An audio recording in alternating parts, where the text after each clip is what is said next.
అందరికీ నమస్కారం. ఇప్పుడు గతంలో మనం కొన్ని ఈ రింగా ఎలియాస్ జమీర్ అనే అతని తల్లి షారూక్ అనే అతను ఫారూక్ అనే అతను వీళ్ళు దొంగతనాలు చేయమని, గాంజా తాగమని, మత్తు పదార్థాలు ఇచ్చి మా పిల్లోడిని ఇచ్చి బెదిరిస్తున్నారు అని చెప్పేసి మరి నాకు వచ్చి కంప్లైంట్ చేయడం జరిగింది. ఎస్పీ గారికి కూడా చేయింది, మీకు కూడా ప్రెస్కి కూడా చెప్పడం జరిగింది. అయితే దీని పూర్వపరాలు మనం విచారిస్తే గతంలో ఈ జమీర్ ఎలియాస్ రింగా అనే అతను ఫ్రెండ్స్ సుబాని ఖాదర్వలి అనే వాళ్ళు గతంలో గాంజా అమ్మకాలు చేస్తుంటే ఈ షారూక్ ఫరూక్ అనేవాళ్ళు ఇన్ఫర్మేషన్ ఇచ్చి పట్టించినట్టుగా వాళ్ళు అనుమానించి ఎలిగేషన్ పెట్టడం జరిగింది. తర్వాత వీళ్ళని అరెస్ట్ చేసి రిమాండ్కి పంపించిన తర్వాత జైలు నుంచి బయటకు వచ్చిన తర్వాత 31వ తారీఖున వీళ్ళు గొడవ పడటం జరిగింది. గొడవ పడిన తర్వాత ఈ షారూక్ ఫరూక్ తల్లిదండ్రులు వీళ్ళని వచ్చి అడగటం, దాని మీద గొడవ పడటం జరిగిన తర్వాత 2 కేసులు పోలీస్ స్టేషన్కి వస్తే ఇద్దరిపైన కేసు ఎన్కౌంటర్లు కట్టడం జరిగింది. అందుట్లో ఈ షారూక్ ఫరూక్ని అరెస్ట్ చేయడం జరిగింది. ఈ జమీర్ అనే అతను, ఎలియాస్ రింగా అనే అతను అరెస్ట్ చేయలేదు వీళ్ళు ఇంకా. అయితే వీళ్ళని అరెస్ట్ చేసిన తర్వాత వీళ్ళని 107 కూడా సెక్యూరిటీ యాక్ట్ కూడా మనం పెట్టడం జరిగింది, ఎంఆర్ఓ గారి దగ్గర పెట్టడం జరిగింది. ఈ మధ్యలో ఇవన్నీ కూడా ఏంటంటే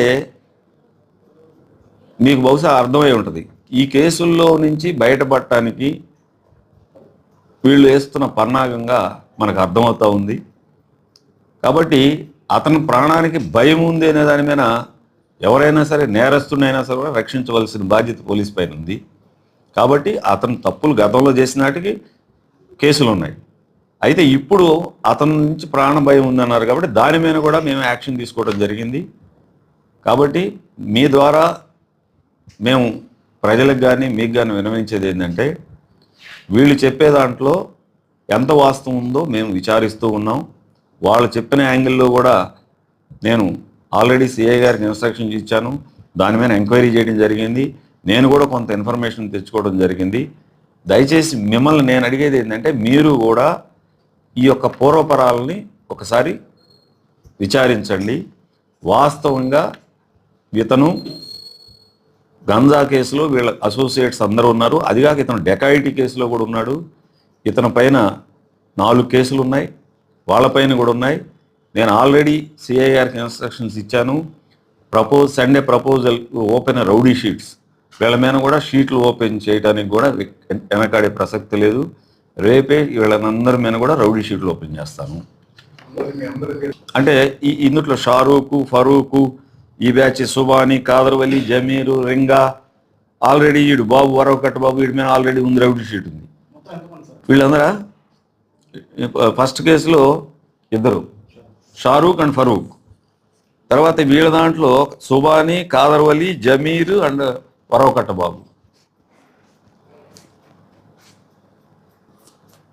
వాళ్ళకి 2. ఆల్రెడీ వరవకట్ట బాబు మీద రౌడీ షీట్ ఉంది, వీళ్ళ మీద షీట్లు ఓపెన్ చేయలే. వాడి మీద చేసే 23లో 2 కేసులు ఉన్నాయి ఈ షారూక్ ఫరూక్ మీద. అంతకుముందు కేసులు లేవు.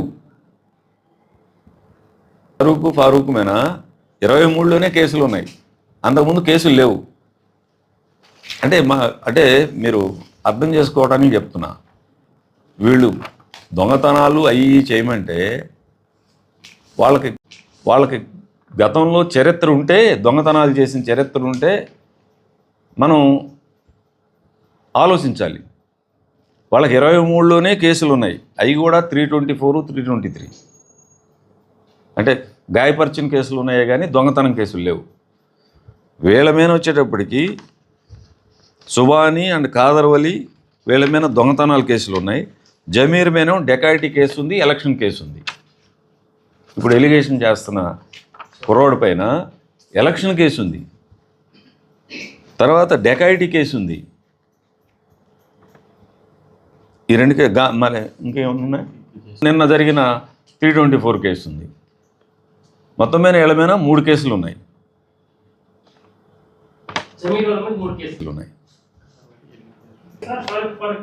వీళ్ళ మీద 2 కేసులే ఉన్నాయి. అవి కూడా 23లో ఉన్నాయి.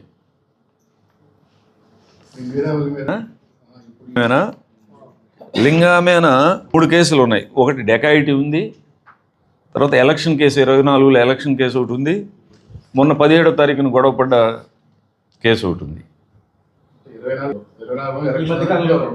25 డెకాయిటీ, ఇప్పుడు 24. అంటే ఈడి మీద కూడా 24 రీసెంట్ కేసులే. అయితే ఈడి ఫ్రెండ్స్ ఉన్నారు కదా, ఈ కాదరవల్లి మీద 8 కేసులు ఉన్నాయి. సుబాని మీద 3 కేసులు ఉన్నాయి. వాళ్ళిద్దరి మధ్య కాస్త మనస్పర్ధలు ఉన్నందువలన దాని మీద ఏదో రివెంజ్ తీర్చుకోవడం కోసం వీళ్ళు తిరుగుతున్నట్టుగా అర్థమవుతూ ఉంది. ఒకవేళ వాళ్ళకి నిజంగా దొంగతనాలు ఒకళ్ళు చెప్పినా చేయాల్సిన అవసరం లేదు.